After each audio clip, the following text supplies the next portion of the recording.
Hi, இன்னைக்கு 369 manifestation டெக்னிக்கோட second method தான் நான் உங்களுக்கு சொல்லி கொடுக்க போறேன்.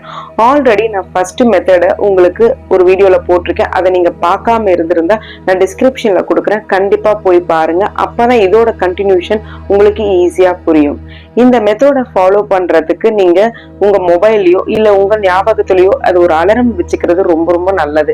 ஏன் அப்படின்னா நீங்க காலையில மத்தியானம் நைட்டு தூங்க போறதுக்கு முன்னாடி இந்த மெத்தடை நீங்க எழுதணும், கையால எழுதணும். இல்லைன்னா எழுத தெரியாதவங்க மனசார அத்தனை டைம்ஸ் நினைச்சுக்கணும். காலையில பிரம்ம முகூர்த்த நேரத்துல எந்திரிச்சு நீங்க எழுதுறது இன்னும் சிறப்பு. எழுத முடியாதவங்க காலையில ஏதோ ஒரு நேரத்தை பயன்படுத்தி நீங்க எழுத ஆரம்பிச்சிடுங்க.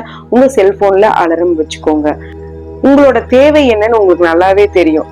உங்களுக்கு ஒரு பினான்சியலா ஒரு 50,000 ரூபாய் தேவைப்படுது. நான் ஒரு எக்ஸாம்பிளுக்கு தான் இதை நான் சொல்றேன். ஒரு 50,000 ரூபாய் தேவைப்படுது.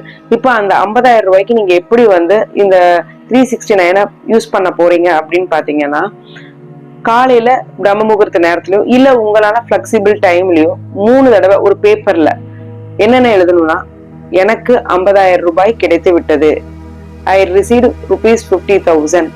இங்கிலீஷ்ல அப்படி எழுதுங்க. தமிழ்ல எழுதணும்னு நினைக்கிறவங்க, எனக்கு 50,000 ரூபாய் கிடைக்கப்பெற்றது, எனக்கு 50,000 ரூபாய் கிடைக்கப்பெற்றது, எனக்கு 50,000 ரூபாய் கிடைக்கப்பெற்றது அப்படிங்கிறத 3 டைம்ஸ் எழுதணும்.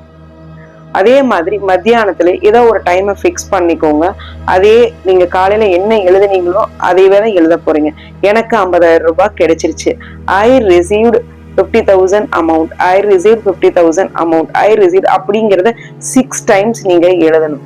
அதே மாதிரி தூங்க போறதுக்கு முன்னாடி அதே பேப்பர்ல 9 டைம்ஸ் நீங்க எழுதணும். I received 50,000 amount, I received 50,000 amount. அதே மாதிரி எனக்கு 50,000 ரூபாய் கிடைக்கப்பெற்றது, எனக்கு 50,000 ரூபாய் கிடைக்கப்பெற்றது. அதாவது இது எப்படி எழுதணும், 9 டைம்ஸ் நீங்க எழுதணும்.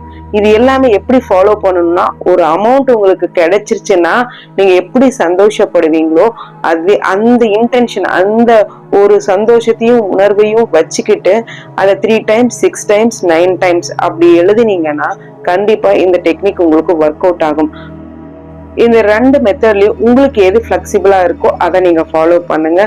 கண்டிப்பா உங்களுக்கு இந்த வீடியோ பிடிச்சிருக்கும்னு நம்புறேன். ஏதோ ஒரு வகையில யூஸ்ஃபுல்லா இருந்திருக்கும்னு நம்புறேன். லைக் பண்ணுங்க, ஷேர் பண்ணுங்க, மறக்காம சேனலை சப்ஸ்கிரைப் பண்ணுங்க. பாய்.